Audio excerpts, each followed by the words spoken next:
Brought to you by Agilus Diagnostics.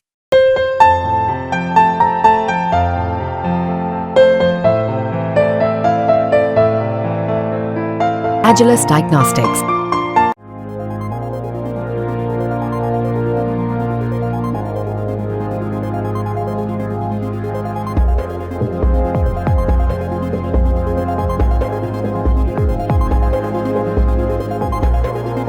हाल ही में सरकार की तरफ से जारी की गई एक रिपोर्ट में भारत में कामकाजी आबादी की संख्या में बड़ा उछाल आने का अनुमान जताया गया है।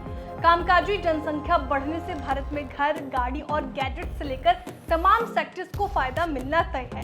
इससे देश की अर्थव्यवस्था में भी तेजी जारी रहेगी। और अगर सरकारी आंकड़ों की बात करें तो 2036 तक कामकाजी लोगों की संख्या बढ़कर 65% तक पहुंचने की उम्मीद है। ये आंकड़ा 2011 में 60.70% था। जाहिर है जब कामकाजी आबादी बढ़ेगी तो ज्यादा लोग घर खरीदने की योजना बनाएंगे, जिससे रियल एस्टेट सेक्टर को बड़ा फायदा मिलेगा, क्योंकि देखिए फिर इसका विस्तार देश के हर कोने में होना तय है। घरों की बिक्री को बढ़ाने में बड़ा रोल भारत की बढ़ती आबादी का भी रहेगा, जिसको रहने के लिए घरों की जरूरत होगी। रिपोर्ट में यह अनुमान लगाया गया है कि 2036 तक भारत की जनसंख्या 152.2 करोड़ तक पहुंच सकती है, जो फिलहाल करीब 145 करोड़ है।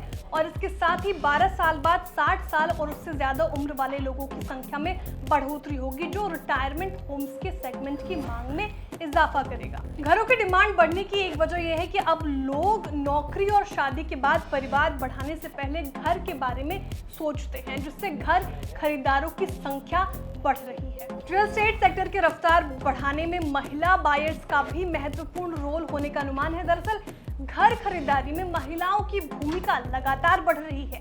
अनुमान के मुताबिक 2036 तक 1000 पुरुषों पर 952 महिलाएं होंगी, जबकि 2011 में ये संख्या 943 थी। इसका मतलब है कि महिलाओं की संख्या बढ़ेगी और उनके घर खरीदने के फैसलों में भागीदारी में भी बढ़ोतरी होगी, जिससे रियल एस्टेट की बिक्री में अच्छा खासा इजाफा होगा। देखिए, महिलाओं का कारोबार जगत में बढ़ता रोल स्टार्टअप सेक्टर में और इनकी बढ़ती भागीदारी से समझा जा सकता है।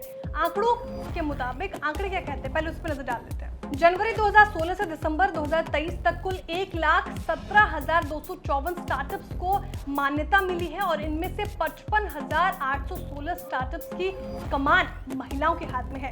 इसका मतलब है कि महिलाएं अब स्टार्टअप्स में भी सक्रिय यानी एक्टिव हो गई हैं और अहम भूमिका निभा रही हैं, जिससे वो घर, ऑफिस और कमर्शियल प्रॉपर्टीज की बिक्री को बढ़ाने का काम कर रही हैं।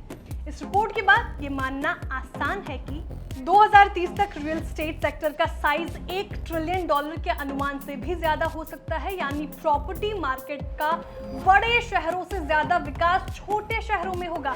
टियर 2 शहरों में डेवलपर्स ने जमीन खरीदना शुरू भी कर दिया है और हाउसिंग प्रोजेक्ट्स की संख्या में भी बढ़ोतरी हो रही है।